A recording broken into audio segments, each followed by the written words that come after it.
My name is Tom. I was born in a poor area. Life was never easy and dreams were far away. My mother was kind. She worked so hard. She was always tired, but she never gave up. We live in a small house with one room. No hot water, no good lights. I slept on the floor. I used an old blanket. The roof leaked, but I never complained. At age 13, I started working. I washed cars. I carried boxes. I cleaned the streets. I did everything I could. I brought home money. I gave it to Mom. I asked for nothing. She always smiled at me, touched my face gently, and said I was her hero, her strong boy. I didn't feel strong. I felt tired. I felt small, but I smiled for her. Every morning, I woke up early, washed my face, wore old clothes, and left the house quietly. I walked through dust, past broken buildings, saw kids playing, but I kept walking. I watched rich people in cars, listened to their music, saw their clean shoes, and stayed silent. I didn't hate them. I just wondered why life is so different for some people. One day my mom got sick. She coughed a lot. She had pain. She couldn't walk. We had no money. No doctor came. I sat beside her, held her hand, and cried. She told me, "Don't be sad." She smiled weakly. She said, "Keep going. You are strong." That night, she died in her sleep, in my arms, with peace on her face. I felt empty. The house was cold. The world was quiet. My heart was heavy. I had no one left, no family, no friend. Just a photo of her in my pocket. I stayed strong. I left that house. I said goodbye, and I walked toward a new life. I promised her I would try. I would be honest. I would be brave. I would never give up. I found a job as a security guard in a big house outside the city. The house was huge, with glass windows, big gardens, and quiet roads. The owners were rich, very private. They had cameras, big gates. I stayed outside near the gate, sitting on a chair, watching the street. The wife, Mrs. Evelyn, was kind. She smiled often, gave me tea, and asked about my day. The husband was busy. He didn't speak much, always on calls, always in a rush. They had a son around 18. He looked angry. He never said hello, just walked past. I didn't mind. I had a job, a small room, a little money, and some peace. I woke up every day at 4, brushed my teeth, put on my uniform, and sat at the gate. I stayed until midnight. I watched the house. I wrote in my notebook. I stayed alert. Sometimes I read books, old ones found in trash. They had torn pages, but I loved them. I wanted to learn, to grow, to be more than a guard, to be something one day. One morning, everything changed. Something happened. Something dark, something terrible. I opened the gate, as usual. The sun was rising. The street was quiet, my eyes still sleepy. Suddenly police cars came. Loud sirens, flashing lights, men shouting. They ran inside the house, broke the door, pointed guns, told me to freeze. I didn't move. I raised my hands. I said nothing. I was shocked. After minutes, they came out. They looked scared, their faces pale. They found a family all dead inside the house in pools of blood. I felt sick. My hands shook. My knees were weak. I couldn't breathe. They looked at me. They shouted questions. They didn't wait. They took my arms. I was pushed down, handcuffed fast, pulled into a car, still in my uniform. They said I was the only one there. No cameras worked, no other witness. I told them I didn't do it. I begged them. I cried, but they didn't care. They took my fingerprints. They searched my room.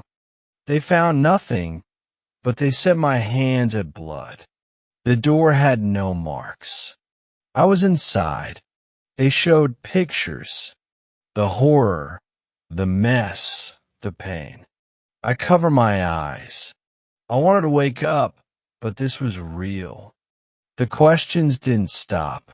The faces didn't change. All cold, all serious. I was just a guard. I had no weapons, no reason, no hate. I told them I respected the family. I loved Mrs. Evelyn.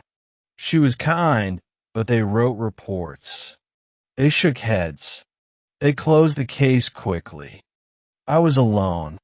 No lawyer, no support. No one believed me. They gave me a lawyer from the state. He didn't care. He barely spoke in court. I looked around. No family, no friends, no hope. I stood up. I said I was innocent, but my voice was small. The judge looked bored. The jury looked tired. The lawyer didn't fight. I heard the word guilty. I heard life in prison. I fell to the floor. I was only 21. No one cried. No one shouted. No one cared. The guards took me. The doors closed. And my new life began. Prison was cold, dark, and full of noise, but also full of silence. Doors slammed hard. Keys rattled fast. Guards shouted names. Lights blinked. I had no words, no strength, no smile, just a deep hole in my chest. I sat on the floor, looked at the wall, and cried until I had no more tears. My cell was small, with one bed, one toilet, one broken light, and a metal door. The mattress was thin. The blanket was rough. The pillow was flat. Nothing felt soft. I shared the cell with another man. He didn't talk much, just watched me quietly. He asked one day, "What are you in for?" I spoke. I didn't do it. He laughed, not to be mean, but because he had heard it before many times. He said, "We all say that," then turned around and went to sleep. I didn't sleep that night. I stared at the ceiling. I remember my mother's voice. She used to say, "Even in the dark, you can find light." I held on to that, her words, her love, her hope. They became my guide. I didn't want to die inside. I didn't want to become a ghost. I wanted to live. So I stood up, wiped my face, breathed deeply, and promised myself to survive. I didn't know how. I didn't have a plan, but I had a reason. Her memory in prison. Time is slow. Hours feel like days. Days feel like months. Years feel like forever. Each morning, we lined up, got bad food, sat in silence, or listened to angry voices. Some men fought over nothing. Some cried in corners. Some stared into space, lost. I kept quiet. I kept calm. I stayed to myself. I watched. I listened. I learned. I found a small library inside. Dusty books, old chairs, quiet walls. The librarian was a kind man. Gray hair, soft eyes. He didn't ask much. He gave me books, simple ones first, then harder ones day by day. I read and read. Each word gave me power. Each page gave me light. I learned how to write, how to spell, how to speak better, how to ask questions. I started writing letters, not to anyone, just to the wind, to the world, to myself. I wrote about my life, my mother, the job, the house, the night everything changed. I wrote about pain, hope, dreams, lies, and the deep silence in my heart. Some nights I cried again when no one saw, when the walls felt close. But I didn't break. I didn't lose myself. I held on to something stronger. I started helping others, teaching letters, reading with them, listening to their stories. Many of them were broken, but not bad. Just lost, just forgotten. Years passed, slow like winter, heavy like wet clothes, but I kept walking through it. I didn't count the days anymore. I just focused on each moment, each breath. Then one day, something strange happened. Something small, but full of hope. A volunteer came in, a young woman. Soft voice, big smile, books in her hand. She sat in the library, asked for help, wanted someone to fix old books. I offered my help, shy at first, quiet, but she smiled and said thank you. She asked about my story. I hesitated, then gave her my notebook full of pages. She read it slowly, every line, every word, her eyes filled with tears. She said this needs to be shared. I said no one will care. She said, I care. And those two words opened something inside me. She showed the notebook to a lawyer, one who helps people in prison. He read everything, took notes, asked questions, and said, we'll see what we can do. At first, I didn't believe him. I had heard promises before, empty and cold, but he returned again and again, asked for files, old reports, pictures, fingerprints. He worked with a team, checked everything, even the evidence from that night. He said something was wrong. The story didn't make sense. The pieces didn't fit. He asked the court to open the case. It took months, many papers, many meetings. But after 12 long years, something happened. Something big.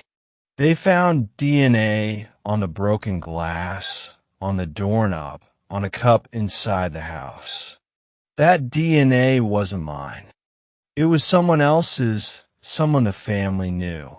They ran the test, matched it with names, and found the truth. A friend of the son, he had a record, drug problems, money issues, and was close to the family.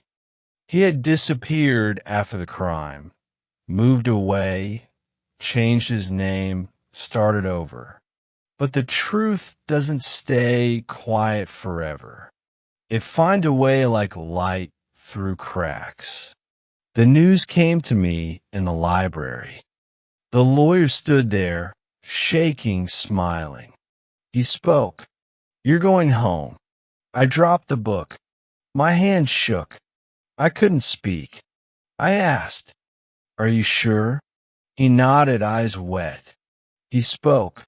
You are free after 13 years, 13 winters, 13 lonely birthdays. I was finally going home. They opened the cell. The guard looked at me different this time, softer. I walked through the hall past men who cheered, who clapped, who cried for me. Some whispered, you did it. Some said, don't forget us. I nodded, heart full. I stepped outside for the first time in years and felt the sun on my face again. I didn't have a bag, no suitcase, no jacket, just my notebook and a deep breath. No one waited for me. No mother, no home, no old friend, just the sky. But I didn't feel empty. I felt alive. I felt ready. I felt something I forgot. Freedom. And I said to myself, this is not the end. This is just the beginning. I stood outside the prison. The sun was bright. The air was fresh. I felt free. No one was there. No mother. No friend. No one waiting for me. I had no home, no phone, no money, just an old notebook in my hand. I looked up at the sky, smiled a little, and started walking slowly. The city looked different. The people looked busy. The world had changed. I watched cars pass, children laugh, music play from far away. I sat on a bench, watched people live, watched birds fly over my head. I felt strange, happy, but also empty, alive, but also tired. My legs hurt, my stomach was empty, but my heart was still beating. I asked a man for water. He said nothing, just walked away fast. Then I saw a small shop with bread in the window and went inside. The woman inside looked kind. So I said, please, I'm hungry, no money. She looked at me, quiet for a moment, then gave me a small loaf of bread. She poured tea in a cup, smiled, and said, sit, eat, rest a little. I thanked her. I almost cried. I hadn't felt kindness in years. That tea was warm, that bread was soft, and I felt hope again. I told her, I'll come back one day. I'll pay you back. I promise. She just smiled and said, you're already paying me by being kind. I left the shop with a full heart and walked without a plan. Every step was a new chapter, every face a small reminder of life. That night I had no place to go, so I walked until I found a church. It was old, quiet, the door open, no one inside but me. I sat in the back, cold and tired, then lay on the floor to rest. I hugged my notebook close, closed my eyes, and whispered thank you. The next day I woke up early, stretched my arms, and smiled. I walked to a small park, looked for work, asked people if they needed help. Most said no. Some ignored me. One man told me to go away. But then an old man with a broom said, come here, you can help me. He cleaned the park every day, slowly. With care and pride, he gave me a broom, showed me how to clean, and smiled kindly. We worked in silence. Sometimes he hummed, sometimes he told jokes. At the end of the day, he gave me a sandwich and some coins. He said, you work hard. I like that. Come tomorrow again. And I did every day for weeks. Cleaning, sweeping, learning. He told me, you have strong hands, a good heart. Don't give up. I told him about prison, about my story, and he didn't judge me. He said, I know pain too. Everyone carries something. One day he saw my notebook, asked, what do you write in there? I said, my life, my thoughts, my story. It helps me breathe. He nodded and said the world needs to hear this. People need hope. He had a friend, a teacher at a small center who helps people speak. He took me there, introduced me, said this man has something to say, She smiled at me, listened to my voice, and said, "Come next week." That week I prepared. I wrote my words again and again. When the day came, I stood in front of 10 people, nervous and shaking. My hands were cold, my heart fast, but I began to speak. I told them everything from the beginning, my mother, my pain, the prison. I told them about hope, about reading, about dreams in the dark. They listened in silence, some with open mouths, some with wet eyes. When I finished, one woman clapped, then another, then all of them. They hugged me, thanked me, said, "Your story is powerful. Don't stop." I walked home that night with light in my heart. Something new had begun. The teacher told others, and soon more people wanted to hear my story. I spoke in libraries, in schools, in small halls with folding chairs.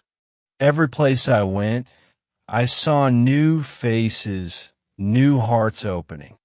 People cried. People clapped. People hugged me like family. One night, after a talk, a woman came to me with a notebook. She said, "I'm a writer. I want to help you write your story." We sat together for weeks, remembering every part, every feeling. She wrote it all carefully, slowly, page after page, truth after truth. We called it The Boy Who Kept Walking, and it felt right. A small publisher agreed to print it, said, "This needs to be shared." I didn't believe it. Not at first, until I saw my name on the cover. When I held the book in my hands, I cried. I couldn't speak. The book went out one copy at a time. People read it. People shared it. I got letters, emails, messages from strangers saying you gave me hope. One woman wrote, "My son is in prison. Your story made me believe again." Another said, "I wanted to give up, but your words saved me." The story grew faster than I could understand, bigger than I imagined. I was invited to events, to speak to crowds, to share the truth. I stood on stages, not as a hero, not as a star, but as a survivor. I told them pain is real, but so is hope, and you're not alone. Some people didn't believe it, said it's too sad, too lucky. But most people cried, thanked me, held my hand, and said, "Keep going." The world was listening, not just to me, but to all the forgotten ones. And I promised I would never stop speaking for those who can't. Days passed, weeks turned into months, and my story reached more people. I started traveling, speaking in cities far away from home to places I'd never seen. It wasn't easy traveling alone, staying in strange places, but I felt alive. Every time I spoke, every person I met, it was like I was building something new. I met other survivors, people with their own stories of pain and hope. One man named David had been through worse than me, yet he smiled every day. He told me the past doesn't define us, but how we move forward does. Those words stayed with me. I shared them every chance I got. My book was growing. People were buying it, reading it, passing it on. I received messages from readers in different languages across the world. They said they felt less alone, that they were finally seen, heard. It felt like a dream, but I knew it wasn't. It was real. It was happening. There were moments of doubt, days when I felt tired, like I couldn't continue. Sometimes I would wonder, is this all real? Is this really my life now? But every time I saw someone's eyes light up, every time they said thank you, I knew the answer. Yes, this is real. This is my purpose. This is why I kept walking. I started getting invited to more important events, bigger stages, brighter lights. Once I spoke at a university in front of hundreds of students. I shared my story, the pain, the redemption, and the importance of not giving up. At the end, a young woman came up to me, tears in her eyes, and hugged me. She whispered, "You've changed my life." I was about to give up on my dreams. Those words meant more than any book or speech ever could. It wasn't about fame, money, or applause. It was about touching lives, and I realized that's the real reward. That's what makes it all worth it. I still remember the first time I walked on a big stage in front of a crowd. My hands were shaking. My heart was racing. I almost couldn't speak. But then I remembered my story, my pain, my lessons, and I began to talk. I spoke of strength, of surviving, of the light after the darkest nights. After that speech, something changed. People started calling me a hero, but I didn't see it that way. I was just a man who kept moving forward, a man who refused to let the world break him, who refused to let hope die. I wasn't a hero. I was just someone who wanted to share what he had learned. The invitations kept coming, and so did the questions. How did you survive? The truth was simple, but hard to explain. It wasn't about strength. It was about hope. Hope that things could change. Hope that pain wasn't forever. Hope that I wasn't alone. And every time I said that story, I saw it in the eyes of others. They understood. I learned about the world's pain, its struggles, its injustices. I met people who were fighting for their rights, fighting for their freedom. I saw children with no food, families living on the streets, people in prisons. I began to think maybe my story wasn't the only one that needed to be heard. So I decided to do more to help in ways I never imagined before. I started a foundation to help people like me, people who had been wronged, lost, forgotten. We provided support, guidance, and most importantly, we gave them hope. It was small at first, but slowly it grew. People began to believe again. I visited prisons. I spoke to families. I met people who had lost everything. I sat with them, listened to their stories, shared mine, and said, "You're not alone." Every time I gave someone a little piece of hope, I felt like I was healing too. It wasn't just about my story anymore. It was about all of us together. I met with young men and women who had been through their own battles. Some had been in prison. Some had lost loved ones. Some had no homes. I told them, you can change your life. You can rise above the pain. And they listened. They believed. And they started to take steps toward their dreams. One day, I received a letter from a mother whose son was in prison. She thanked me for giving her hope, for making her believe that he would come home. She said my words had helped her son, that he was starting to write again, starting to dream. That letter made me cry, because it wasn't just my story anymore. It was theirs too. I kept writing, I kept speaking, and I kept helping because that was my purpose. I didn't know where this journey would take me, but I knew I couldn't stop. Every life I touched, every person who found hope in my words, made it all worth it. I was no longer just Tom, the boy who was wrongly accused. I was something more. Years passed, and I kept speaking.